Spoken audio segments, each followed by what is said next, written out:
Hi, I'm Tiffany, and this is Towering TBR.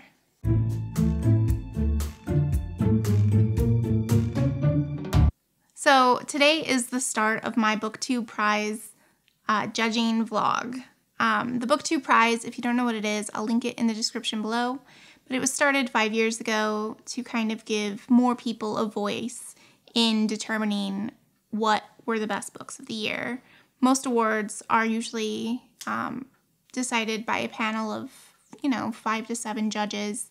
And this way, a lot of YouTubers will read it, and booktubers and Instagrammers and anybody who puts out book content can do it. It's like a tournament style. So this round is the Octofinals. We start with 48 books in nonfiction and in fiction. This first round, I'm going to read 6 books, and I will vote for 3 of them to move on and for 3 of them to be eliminated, essentially. I am in fiction group B. So my books, I want to tell you, I had 3 already on my TBR, and 3 were not on my TBR before this. I'm also going to predict how I think I'm going to like these books. So the first is Either Or by Elif Batuman. And this is technically kind of a companion novel to an earlier book called The Idiot, which I have not read. I don't like that they put sequels or companions in the judging prize, but I also have another one that's like a 4th in the series. As long as they're able to stand on their own, cool. But I don't think I'm going to like this book, and I'm predicting it's going to get 2 stars. The next is The Book of Goose by Yiyun. This book was already on my TBR, and it focuses on female friendship, and I really think I'm going to like it and give it 4 stars. Then I have Vagabonds by Eloghosa Osunde, and this is set in Nigeria and focuses on kind of people at the edge of society, people that are not fully accepted, like people in the LGBT community. And yeah, this sounds really good. I voted for it to be on the list of options, and I'm really excited to read it. So I am giving this a prediction of 4 stars as well. I haven't read any of these authors before, so I don't feel confident guessing any 5 stars, but I would love if they'd surprise me. Then there's Lucy by the Sea by Elizabeth Strout.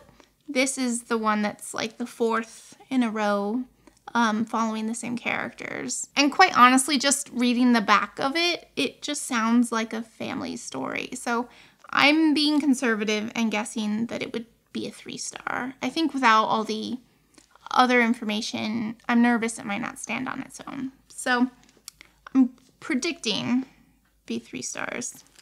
And then there's The Daughter of Dr. Moreau by Silvia Moreno-Garcia. And this was the other book that was on my TBR. It looks really good. I think it's a retelling of a classic science fiction tale, and I think it's a little bit creepy and horror-y. I think I'm gonna like it. I'm predicting 4 stars, but I don't know. It could be too creepy, so we'll see.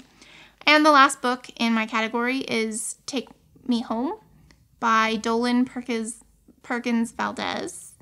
And this is a historical fiction story. This is my other prediction for a 2 star. I don't really typically like historical fiction that much. I'm not as excited about that option. However, I will not DNF any of these books. I will read them through to the bitter end. I will be voting and vlogging the process. So when I check in next, I will be telling you about whatever I start with. All right? Get a hot drink and settle in, because this will be long.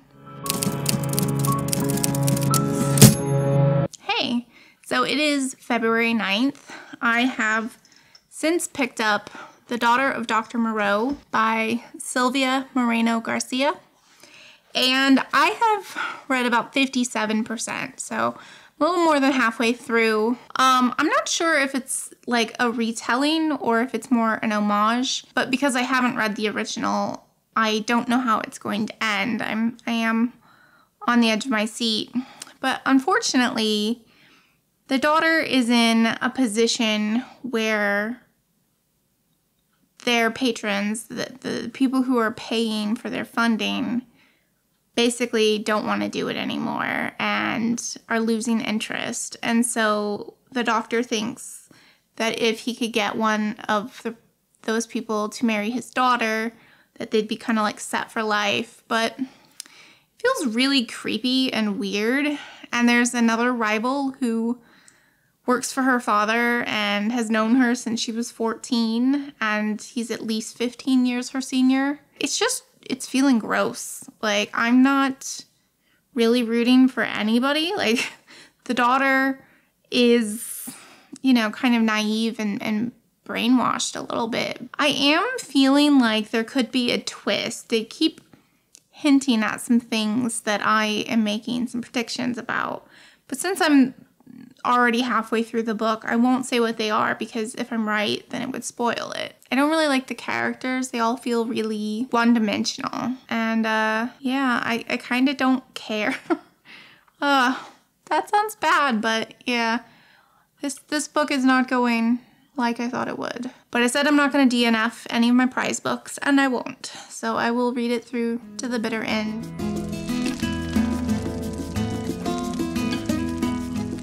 Today is February 13th. I have now finished The Daughter of Dr. Moreau by Silvia Moreno-Garcia. I only gave you a little bit of thoughts whilst I was reading it. But nothing really happens in the first half of the book.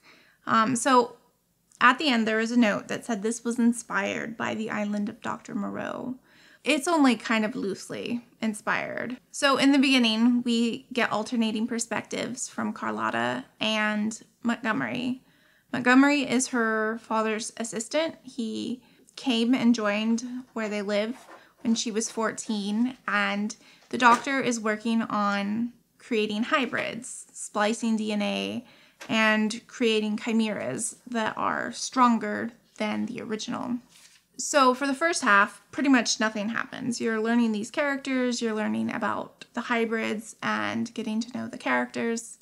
And at the halfway mark is when the plot actually picks up. The doctor needs more funding. He feels like his patron is going to stop funding his research soon. And so he hatches a plot to marry his daughter off to his patron's son. But a lot of things happen that don't go to plan. One of the reasons this plan doesn't go very well is that Montgomery, her father's assistant, who is at least 15 years her senior and has known her since she was 14, decides to become a romantic rival. And that really, I really found that quite distasteful, and I didn't like it. There was a twist, but I figured it out very early on. I didn't care for the writing. I didn't care for the characters. I didn't care for the ending. This was just not a book I enjoyed, unfortunately. Makes me nervous because I have a couple of other books by her, and she might not be a writer for me. I gave the book 2.5 stars. It does talk about hacienda workers and how poorly they were treated, and 19th century Mexico, and some of the unethical practices that were happening there, which was juxtaposed against the unethical experimenting on humans. Unfortunately, I think I predicted it to be 4 stars, and I think it's going to be 2.5. So not a great start, unfortunately. I have since picked up my second book, and I am reading Either Or by Elif Batuman.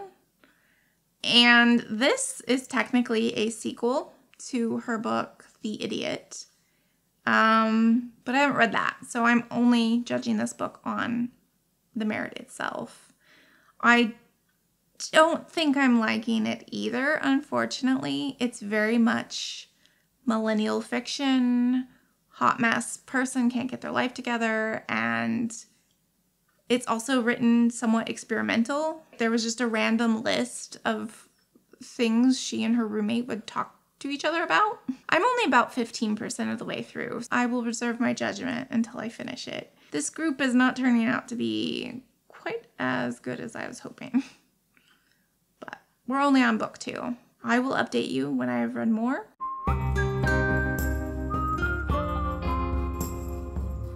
Hey, so I have read over half of Either Or by Elif Batuman, and I thought I would share some more thoughts.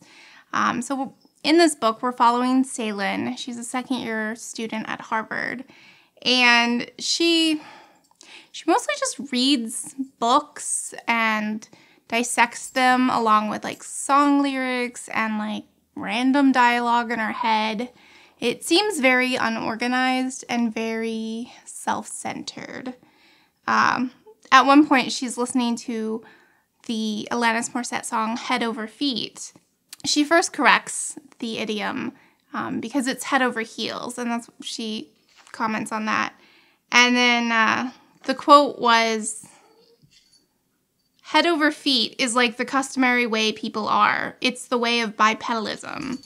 And then her roommate responds back, "Well, Dolen, I think that the problem-free grasp of idiomatic language isn't what we go to Alanis Morissette for." And that line did make me smirk. But she breaks down lots of different song lyrics and tries to see if they have any meaning for like her boy problems that she's having or struggles with her roommate or whatever. If I just needed, well, 2 words to describe this book, it is pure and simple navel gazing. It is so self-centered, and this character is just so unlikable. I will give you a couple of examples that literally left me speechless. She exaggerates so much to the point that it's ridiculous. She says, "So long as they were occupied with Darnell, the lacrosse boys weren't persecuting me. I immediately felt ashamed. Later, I saw a similar thought expressed in a Holocaust memoir and felt better, and then felt worse." So, yeah. She is just 100% unlikable for me. And the last quote that I want to share is she talks about getting to yoga class late, and there wasn't enough space for her to get in and spread out her yoga mat. And she says, "How confident the other people in the class seemed to be in the rights that had been conferred on them by being first, which was really only a matter of luck, because their aunts hadn't happened to call just then. Where exactly did they want me to go? Did they want me to just not exist? Was that how the Israeli and Palestinians felt about each other?" Wow. Like, it's just a yoga spot, girl. I hate this book, but I am not DNFing. I'm going to hate read it till the bitter end. I'm really hoping that this takes the last place. I'm really hoping that this is the only book that is going to be this miserable for me to read, because this is a very good example of why it's important to DNF. It is putting me in a book slump, how much I hate this book. I'm hoping when I come back, I can be like, I'm done, and I don't want to talk about it anymore.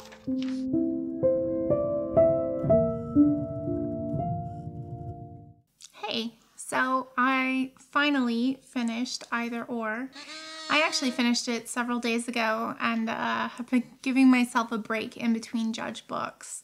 I will stick with the 1 star for Either Or. The book is kind of segmented into like semesters and like seasons.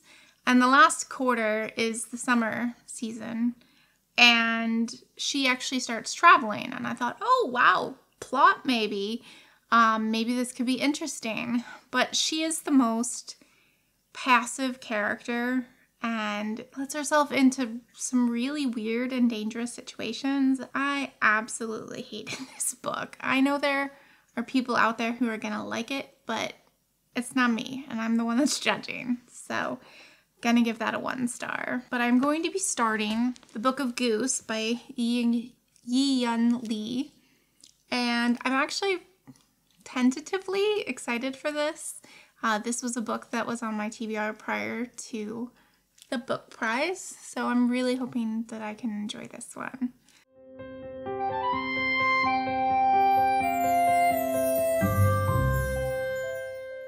Okay, so I am officially on book 3 now.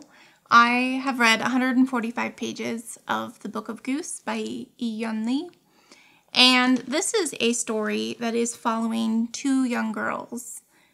We first start in the present when they're adults, and Agnes finds out that her best friend from childhood has died. But she finds out in a letter, and then she goes back and like reminisces about her time with Fabienne, her best friend. But we're really wondering what happened. Why are they not close anymore? Because, I mean, this friendship is incredibly toxic. Fabienne is a terrible, character and she's horrible to her best friend Agnes, who just puts up with it. She's incredibly passive. I did say in a previous clip that I don't like passive characters.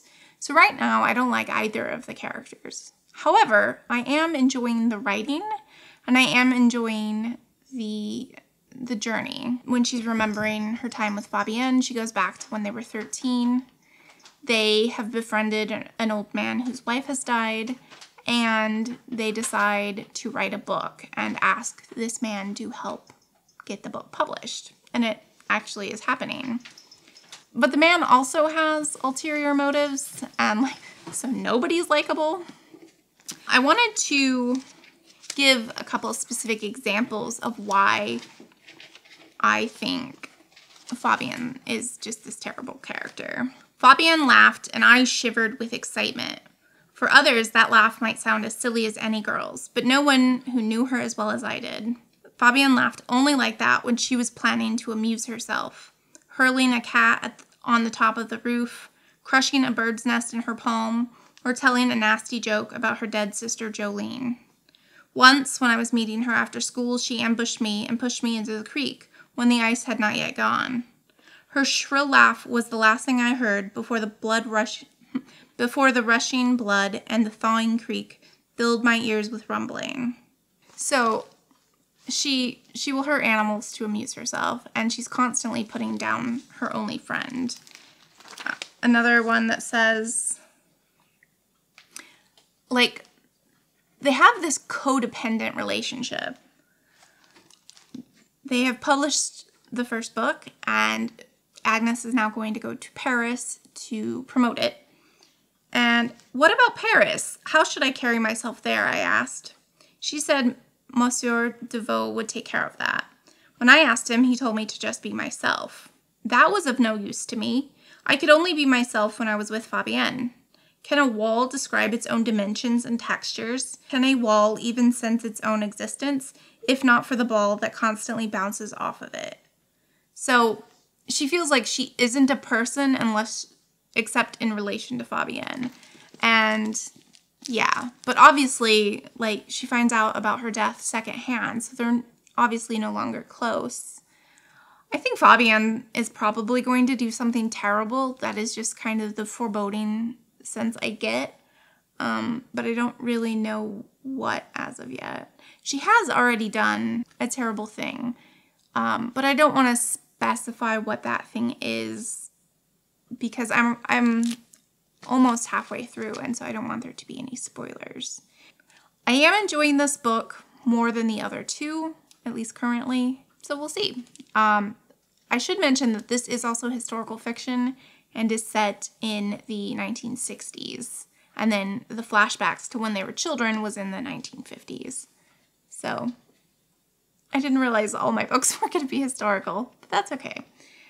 This one's fine, and hopefully I'll end up enjoying it. Hopefully something that Fabienne does will ensnare me how she has ensnared Agnes.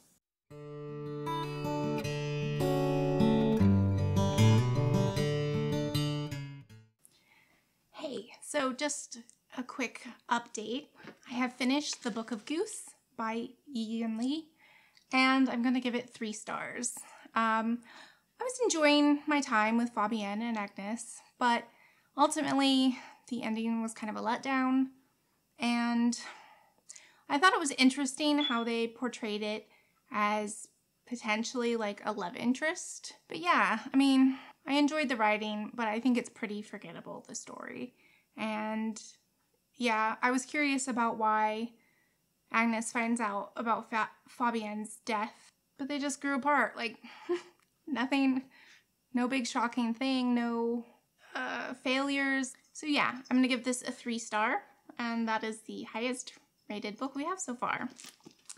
I started Lucy by the Sea, and this is kind of the 4th book in a row. Like, it's a companion, but I think it would have been better for it to not be judged, because the people who have read it and the other books will connect to these characters and the ones that they mention. And yeah, so it technically can stand alone, but I think it will probably be massively improved for the people who know all these side characters that get referenced. So this is following Lucy. She and her ex-husband William escaped New York City during COVID times and go up to a house in Maine. And she is just a very naive character, and like, she complains a lot.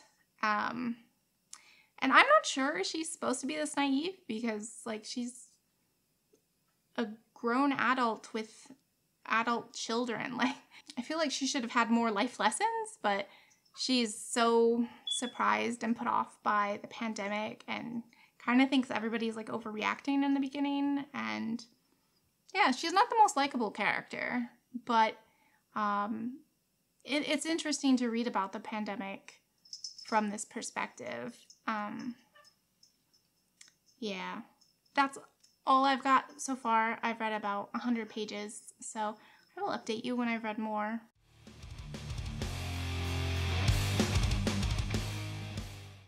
Okay, I have now finished Lucy by the Sea by Elizabeth Strout. This book gets 1 star. I did not enjoy reading this at all, and it would have been a DNF if this had not been a prize book. There are so many reasons that this book didn't work for me. The first one is, this is about the 2020 COVID pandemic. I've read about other pandemics in like fictional worlds or even like historical, but reading about the current pandemic was not something I wanted to read. It was quite triggering, I thought. I also don't like Lucy. I don't know how she has 4 books about her, but she's an incredibly unlikable character. She complains a lot. Hold on just a second. Ollie, come on now. Get out of there.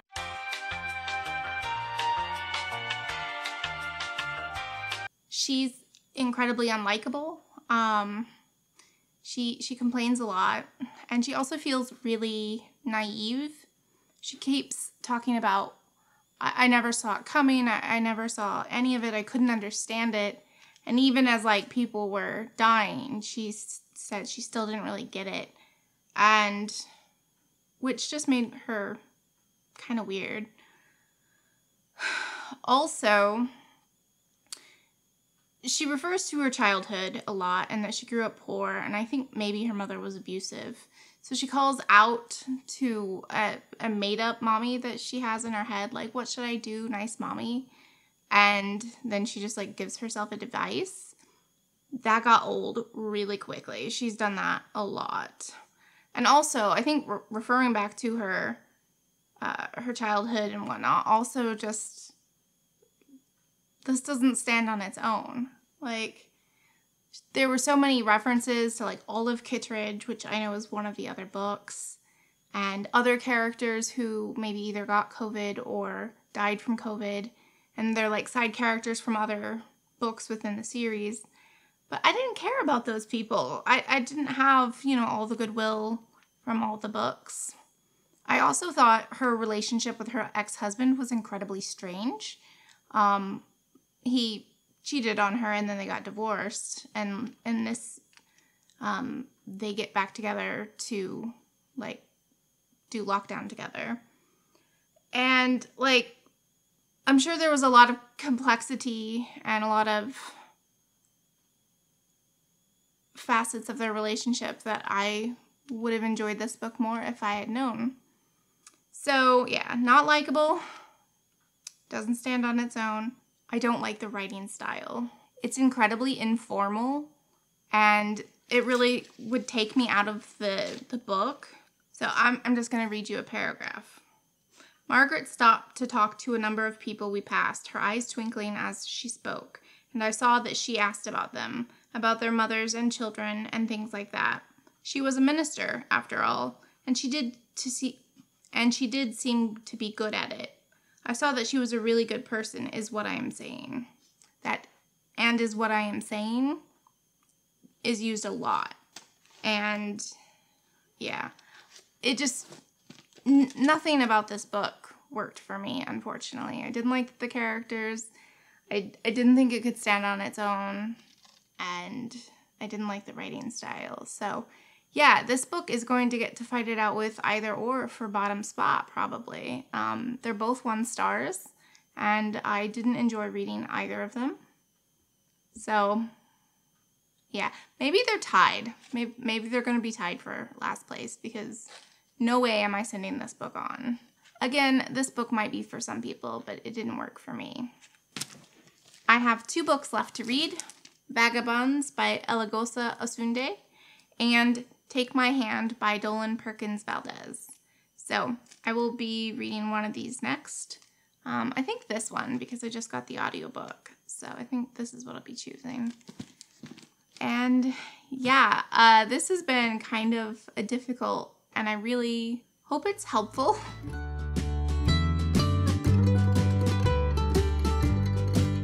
I started reading Take My Hand by Dolen Perkins-Valdez, and I'm really enjoying this. I don't know what I thought it was. I knew it was historical, but I don't think I knew what the topic was. And it's about a real-life case of medical unethical testing on Black people. We opened this book in 1972, and we're following Sybil Townsend, a young Black nurse who is hired at a sexual health clinic.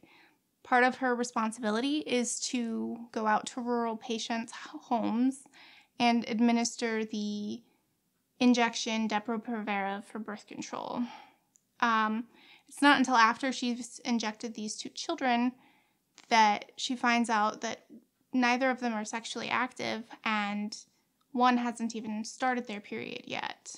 So really, they don't need this medication. This book opened my eyes to the Tuskegee syphilis study, which had Black men basically in a placebo group, and the men didn't get the life-saving treatment for the syphilis like they should have. And Sybil and her friend are talking about this revelation that they just learned about, and they start to wonder if the same thing is happening with the clinic, if they are giving unnecessary medicine or procedures to poor Black people to prevent them from having children. Yeah, so we're going to focus on medically unethical behavior and studies. And this is harrowing stuff, but the story is very compelling. We also have a timeline in 2016. The first one's in 1973, if I didn't say. But then the more modern timeline of 2016, she's an older woman, and she is finding out what happened to these children that were in her care, and it's gripping. And I'm not going to call it a cliffhanger at the end of part 2, but the thing that happens was really surprising, and I'm really hoping that doesn't prevent justice from happening. Don't want to say anything else. I'm on page 141, and I'm going to go read some more. So I'm really enjoying this, and this might actually exceed my expectations since I predicted this to be a 2. Finally, a good book.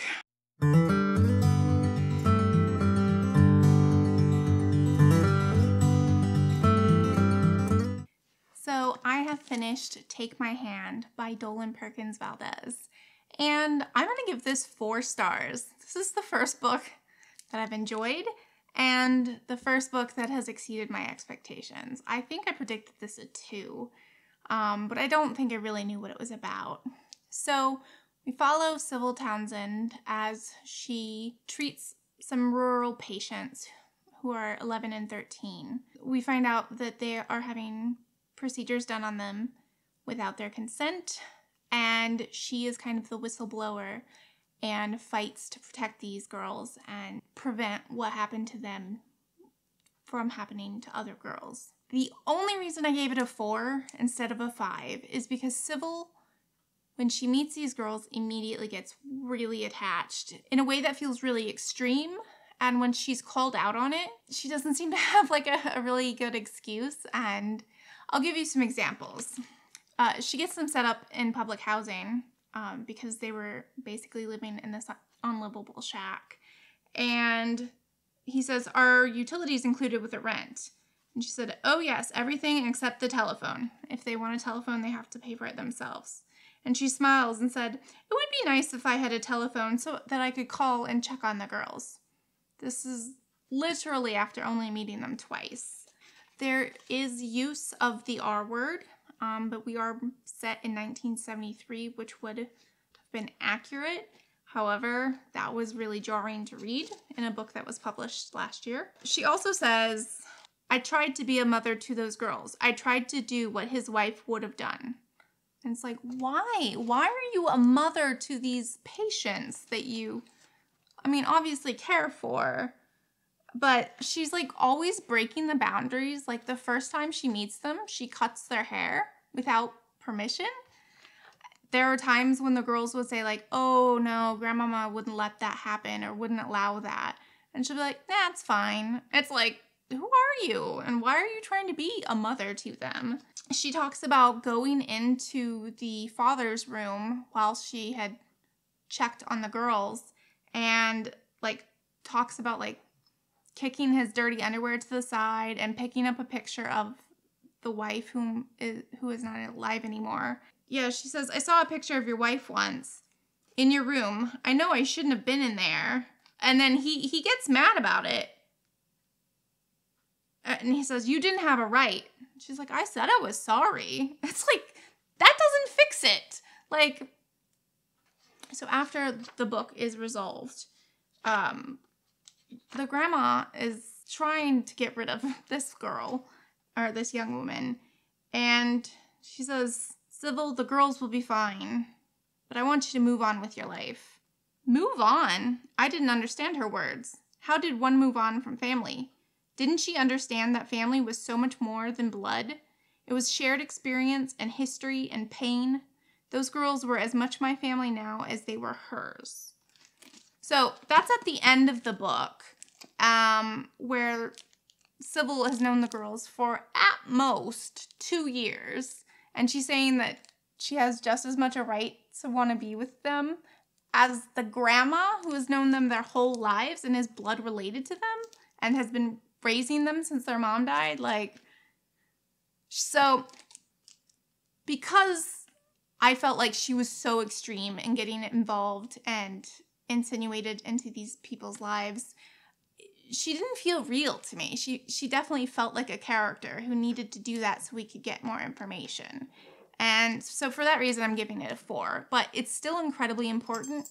There is talk about eugenics in here, and I thought that was really important. It really challenged some of my thoughts that I had. And yes, I think this is amazing. It is going to the top spot, and we only have one more book. And that book is Vagabonds by Eloghosa Osunde.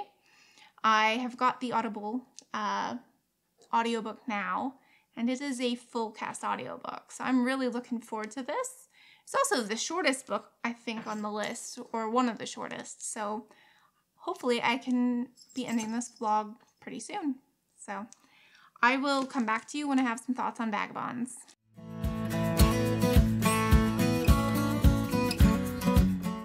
So I have some thoughts on Vagabonds now. I have read 131 pages, which is roughly a third. And yes, it says it's a novel, but this really reads much more like a short story collection. As of right now, I don't really know how they're related other than they're set in Lagos. A lot of it's surreal and paranormal and devils and minor gods. The book opens up with the definition of a vagabond. And in Lagos, a lot of people in society are considered vagabonds. The people on the fringes, the outside, prostitutes, homosexuals, because being gay is illegal there. Homeless people, people with mental illnesses. I thought that that's what this would be focusing on, and not exactly. The first story opens up with a man called Thomas, and he's very much a person who likes to be risky. He likes to prove superstitions wrong by putting himself in that type of situation for the superstition. And he has heard a superstition that at the night markets, if you drop something on the ground, don't bend over it and look between your legs because you'll disappear. So of course he does this, and then he disappears. And then we go and we meet Iko, who is the city spirit of Lagos. So some of the stories have been great, and some of them I don't even remember. They were just kind of meh and forgettable. There was this one story that I really enjoyed. It was called Fairy God Girls. It was a story about these women who ended their own lives and then stuck around as ghosts to try and help the living girls. And they kind of have like special powers. And one of the dead girls' special powers is she puts the right book that can change a person's life into their hands. And I just thought, that sounds so good. Like, sign me up to recommend books as a ghost to help change women's lives. I thought that sounds awesome. I wanted to read you a quote from that particular chapter. Books mattered because girls who are at their most real in book pages are sometimes the only reason alive girls get through their years at all. Gone girls shifting the world to help keep here girls alive. Gone girls there to say, I'm seeing you. You're not the one who needs a new mind. It's them. You will be strange, they were saying, but you won't be strange alone. I don't know where we're going with all of this. Like I said, other than it being set in Lagos or Nigeria, I don't really see the connection. Like the story of the two women, I'm like, okay, so they're lesbian. That might be why they could be out on the fringes. But some of these other stories, I don't understand why they're highlighted. I am enjoying it. I think the writing's pretty good. There was this one line that I thought was just really good. It says, her parents were thieves in the truest sense, yes. But which billionaire was not? And I was like, yeah, that's speaking truth there. I'm enjoying some of the characters. I'm not enjoying quite as much about the paranormal stuff, but I have a pretty good inclination that this will at least be one of the top books to send on when I vote. Unless it just has a terrible ending, knock on wood. But this is going to at least get a 3-star because I am enjoying it, which will automatically make it at least one of the 3 best ones.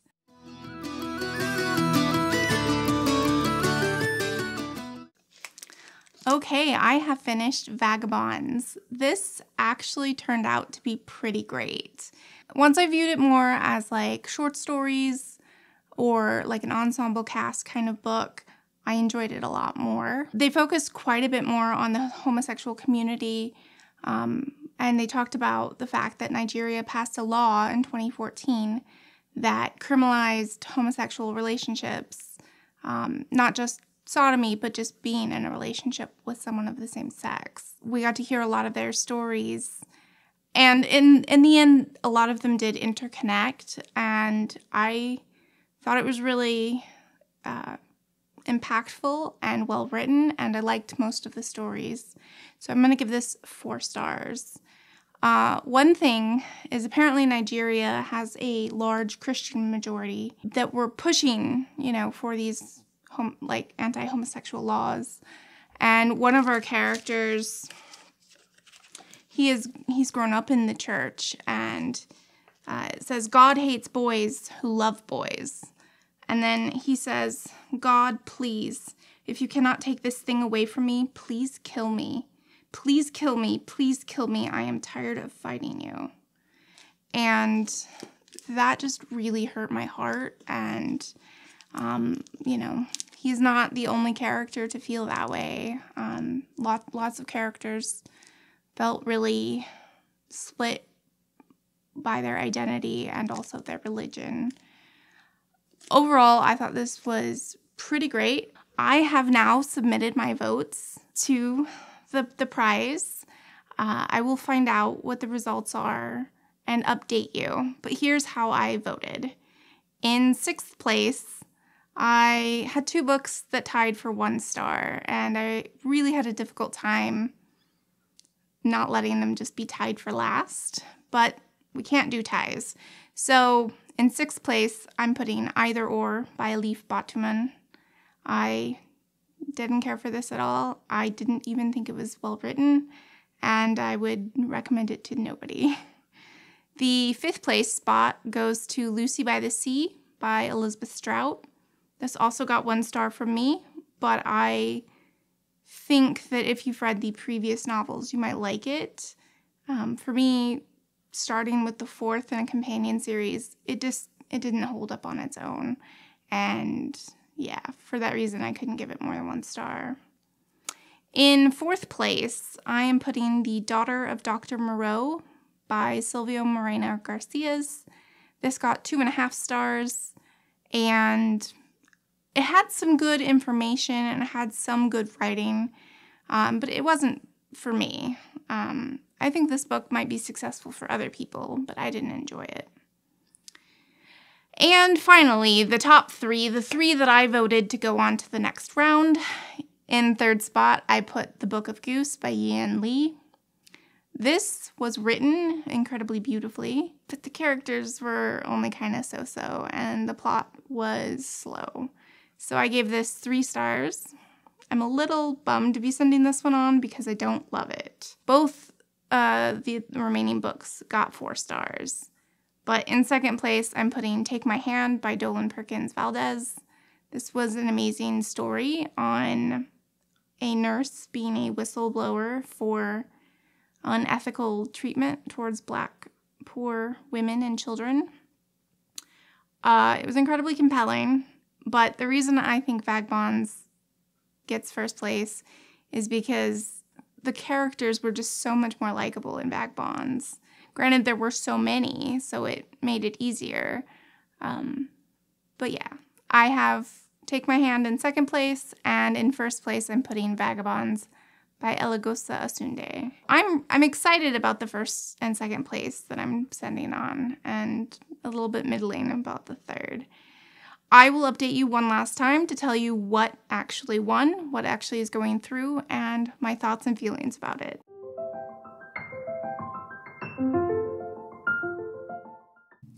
Okay, so the results were posted yesterday. My number 3 book, The Book of Goose, has moved on to the next round. My number 2 spot, Take My Hand, also moved forward. But my number 1 spot, Vagabonds, did not move forward. I wonder if that's because it was a type of short stories and maybe less people got on with that. The book that also made it was The Daughter of Dr. Moreau. I think this represents that I was definitely in the minority for this experience. You know, take my opinions with a grain of salt. Yeah, I hope this hasn't put anybody off of doing the Booktube Prize. I don't think I'm going to be judging any more rounds this year, but I'm definitely open to doing it again next year. This was a fun learning experience, and I had a blast, even when the books weren't great. So let me know if you have read any of these books, and let's have a chat down in the comments below to talk about them. Thank you for joining. Bye.